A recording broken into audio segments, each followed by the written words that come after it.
প্রধানমন্ত্রী তারেক রহমানের সফরের খবর নিয়ে কিশোরগঞ্জের শোলাকিয়া ঈদগাহ মাঠ থেকে টেলিফোনে যোগ দিচ্ছেন সহকর্মী মশিউর রহমান নাদিম। কথা বলবো তার সঙ্গে।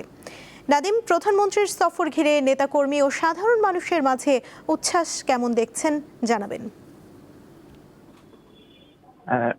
আপনি জানেন যে এই যে প্রধানমন্ত্রী আসার আগে থেকেই মানে এই অনেক আগে থেকেই যে এখানকার মানুষের মাঝে ব্যাপক উৎসাহ উদ্দীপনা সৃষ্টি হয়েছে এখানকার নেতা কর্মীদের মধ্যে। ব্যাপক তারা অনেকদিন ধরেই তারা আয়োজন করছেন তাদের নেতা আসবেন এবং মুখিয়ে আছেন তারা তাদের নেতাকে দেখবেন।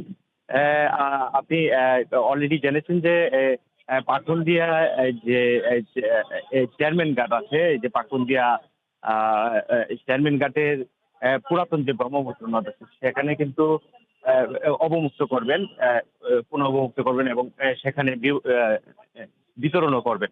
এরপর উনি আসমিতা কটিয়াদির যে আসমিতা মাঠ রয়েছে সেখানে গিয়ে সেখানে গিয়ে কিন্তু 14 জন যারা মৎস্যে অবদান রেখেছেন এই 14 জন মাঝে কিন্তু স্বর্ণপদক দিবেন।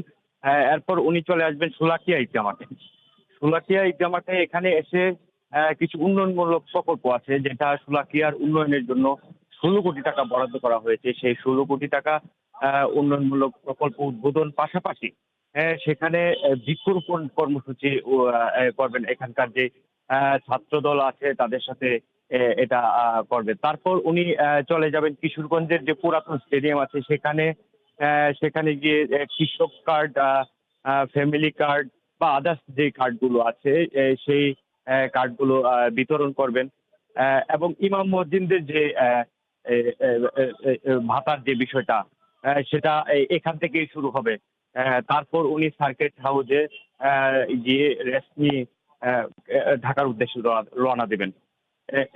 এই ছিল আমার কাছে সর্বশেষ।